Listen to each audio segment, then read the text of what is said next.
Welcome to Dev current affairs. आज है 16 दिसंबर 2020 और 16 दिसंबर 2020 से रिलेटेड जितने भी करंट अफेयर्स के क्वेश्चंस बनते हैं सारे हम इस वीडियो में डिस्कस करेंगे और हर क्वेश्चंस के बारे में डिटेल से पढ़ेंगे। तो चलिए शुरू करते हैं। क्वेश्चन नंबर 1, हाल ही में देश के किस प्रोजेक्ट का पहला युद्धपोत INS हिमगिरी लॉन्च किया गया है? तो किस प्रोजेक्ट का पहला युद्धपोत INS हिमगिरी लॉन्च किया गया है? Project 16A, project 17A, project 18A या इनमें से कोई नहीं? तो इसका राइट आंसर क्या होगा? प्रोजेक्ट 17A का पहला युद्धपोत INS हिमगिरी लॉन्च किया गया है। कोलकाता की हुगली नदी में INS हिमगिरी का एक समारोह में जलावरण किया गया है। इसका निर्माण प्रोजेक्ट 17A के अंतर्गत किया गया है, जिसमें कुल 3 युद्धपोतों का निर्माण किया जाना है। INS हिमगिरी इस परियोजना का पहला युद्धपोत है। इसका निर्माण कोलकाता के garden rich ship builders and engineers द्वारा किया गया है। तो चलिए देखते हैं नेक्स्ट क्वेश्चन। हाल ही में संयुक्त राष्ट्र की किस इकाई ने रचनात्मक अर्थव्यवस्था के क्षेत्र में बंग बंधु अंतर्राष्ट्रीय पुरस्कार के प्रस्ताव को मंजूरी प्रदान की है? तो संयुक्त राष्ट्र की किस इकाई ने की है? यूनेस्को, वर्ल्ड बैंक, उपरोक्त दोनों या इनमें से कोई नहीं? तो इसका राइट आंसर क्या होगा? यूनेस्को ने। यूनेस्को की बात आती है तो यूनेस्को की फुल फॉर्म है United Nation Educational Scientific and Cultural Organisation. तो ये है यूनेस्को की फुल फॉर्म और अध्यक्ष हैं आंद्रे अजोले। ये हैं आंद्रे अजोले जो यूनेस्को की अध्यक्ष हैं। स्थापना की बात करें तो 4 नवंबर 1945 को यूनेस्को की स्थापना हुई थी और भारत 1946 में इसका सदस्य बना था। चलिए देखते हैं नेक्स्ट क्वेश्चन। हाल ही में नॉर्मन अब्रामसन का निधन हो गया है। इन्हें किसका जनक के रूप में माना जाता है? तो नॉर्मन अब्रामसन का निधन हो गया है। यह किसके जनक माने जाते हैं? Laptop network, wireless computer network, mobile network या इनमें से कोई नहीं? तो इसका राइट आंसर क्या होगा? वायरलेस कंप्यूटर नेटवर्क का जनक माना जाता है। ये है नॉर्मन अब्रामसन। अब्रामसन का जन्म 1 अप्रैल 1932 को बोस्टन में हुआ था। साल 1994 तक सेवानिवृत्त होने तक वह हवाई में प्रोसेसर के रूप में कार्यरत थे। नॉर्मन अब्राहम को संचार के क्षेत्र में वायरलेस कंप्यूटर नेटवर्क का जनक माना जाता है। चलिए देखते हैं नेक्स्ट क्वेश्चन। हाल ही में डाबर च्यवनप्राश के ब्रांड एम्बेसडर के रूप में किसे नियुक्त किया गया है? तो किसे नियुक्त किया गया है? सुनील शेट्टी, सलमान खान, अक्षय कुमार या इनमें से कोई नहीं? तो इसका राइट आंसर क्या होगा? अक्षय कुमार को डाबर च्यवनप्राश के ब्रांड एम्बेसडर के रूप में नियुक्त किया गया है। डाबर च्यवनप्राश लिमिटेड ने बॉलीवुड स्टार और फिटनेस आइकन अक्षय कुमार को अपने प्रमुख स्वास्थ्यवर्धक ब्रांड डाबर च्यवनप्राश का ब्रांड एम्बेसडर बनाया है। अक्षय कुमार के साथ एक नया विज्ञापन भी जारी किया गया है जो कि लिव हेल्दी यानी स्वस्थ जीवन जीने के संदेश के साथ आंतरिक शक्ति बढ़ाने के लिए प्रोत्साहन करता है। चलिए देखते हैं नेक्स्ट क्वेश्चन। हाल ही में भारत और किस देश के बीच स्वाधीनता सड़क शुरू की जाएगी? तो किस देश के बीच स्वाधीनता सड़क शुरू की जाएगी? बांग्लादेश, जापान, चीन या इनमें से कोई नहीं? तो इसका राइट आंसर क्या होगा? बांग्लादेश के बीच स्वाधीनता सड़क शुरू की जाएगी। चलिए देखते हैं नेक्स्ट क्वेश्चन।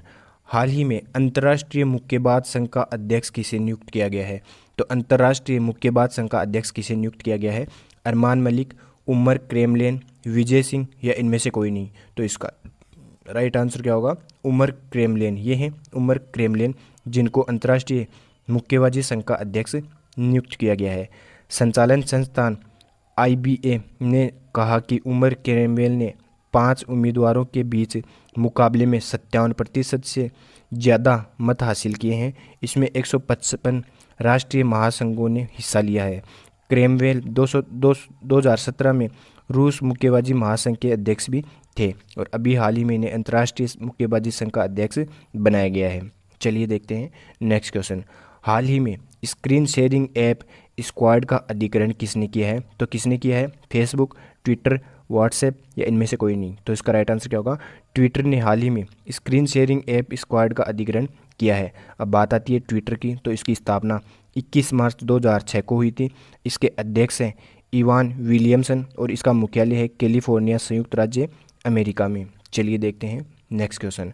हाल ही में TIE ग्लोबल समिट 2020 में लाइफ टाइम अचीवमेंट अवार्ड से सम्मानित किया जाएगा। तो किसे किया जाएगा? Barack Obama, Bill Gates, Mukesh Ambani या इनमें से कोई नहीं? तो इसका राइट आंसर क्या होगा? बिल गेट्स को TIE ग्लोबल समिट 2020 में लाइफ टाइम अचीवमेंट अवार्ड से सम्मानित किया जाएगा। ये हैं बिल गेट्स। बिल गेट्स को TIE ग्लोबल 2020 के लाइफ टाइम अचीवमेंट अवार्ड से सम्मानित किया जाएगा। और बिल गेट्स दुनिया के सबसे अमीर व्यक्तियों में से एक थे, लेकिन अब इनके स्थान पर आ गए हैं अमेजोन कंपनी के मालिक जेफ बेजोस। चलिए देखते हैं नेक्स्ट क्वेश्चन। हाल ही में किस राज्य सरकार ने विकलांग व्यक्तियों के लिए महासदर मंच की शुरुआत की है? तो महासदर मंच की शुरुआत किस राज्य सरकार ने की है? हरियाणा, राजस्थान, महाराष्ट्र या इनमें से कोई नहीं? तो इसका राइट आंसर क्या होगा? महाराष्ट्र की सरकार ने विकलांग व्यक्तियों के लिए महासदर मंच को लॉन्च करने की घोषणा की है। अब बात आती है महाराष्ट्र की, तो ये मैप में देखिए आप, महाराष्ट्र की राजधानी है मुंबई। महाराष्ट्र के वर्तमान में मुख्यमंत्री हैं उद्धव ठाकरे और गवर्नर हैं भगत सिंह कोश्यारी। महाराष्ट्र में मुंबई हाई कोर्ट के मुख्य न्यायाधीश हैं दीपंकर दत्ता। मेरा परिवार मेरी जिम्मेदारी अभियान की शुरुआत भी महाराष्ट्र में की गई और खुले में विक्रय धूम्रपान उत्पादों की बिक्री पर पूर्णतया प्रतिबंध भी महाराष्ट्र सरकार द्वारा लगाया गया है। और मास्क की कीमत को सीमित करने वाला राज्य भी महाराष्ट्र ही बना है। बच्चों व महिलाओं के खिलाफ अपराधों पर अंकुश लगाने के लिए सख्ती कानून के प्रस्ताव को मंजूरी भी महाराष्ट्र सरकार द्वारा ही दी गई है। और रक्त की खरीद पर कोई भी शुल्क नहीं लेगा, महाराष्ट्र सरकार ने यह योजना बनाई है। तो ये इतने इंपॉर्टेंट क्वेश्चन हैं महाराष्ट्र से रिलेटेड। चलिए देखते हैं नेक्स्ट क्वेश्चन। हाल ही में एथनोलॉग द्वारा जारी रिपोर्ट के अनुसार विश्व की तीसरी अधिक बोली जाने वाली भाषा कौन सी है? तो कौन सी है? बांग्लादेशी, हिंदी, मराठी या इनमें से कोई नहीं? तो इसका राइट आंसर क्या होगा? अपनी भाषा, हिंदी भाषा, जो विश्व में तीसरी सबसे ज़्यादा बोली जाने वाली भाषा है। हिंदी 615 मिलियन से अधिक लोगों द्वारा बोली जाने वाली दुनिया की तीसरी सबसे ज़्यादा बोले जाने वाली भाषा बन गई है। वर्ल्ड लिवेज डेटाबेस एथनोलॉग ने 22वें संस्करण में बताया कि 1132 मिलियन से अधिक लोगों द्वारा बोले जाने वाली भाषा अंग्रेजी है और इस सूची में सबसे ऊपर यही है। जबकि दूसरे स्थान पर है चीनी भाषा मैंड्रिन, जो 1117 मिलियन बोले जाने वाली भाषा है, जो दूसरे स्थान पर है।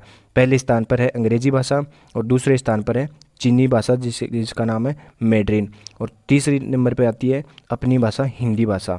चलिए देखते हैं कुछ बुकों के नाम, जो हमने कल भी 5 बुकों के नाम बताए थे, आज भी हम 5 बुकों के नाम देखेंगे जो एग्जाम में अधिकतर पूछे जा सकते हैं। प्लेइंग इट माई वे, यह सचिन तेंदुलकर के द्वारा लिखी गई बुक है। Playing it my way. The low land, Jhumpa Lahiri के द्वारा लिखी गई बुक है। और क्रमयोद्धा, यह PM मोदी पर लिखी गई बुक है। द प्रोमिस्ड लैंड, यह ब्रोक ओबामा पर लिखी गई बुक है, द प्रोमिस्ड लैंड।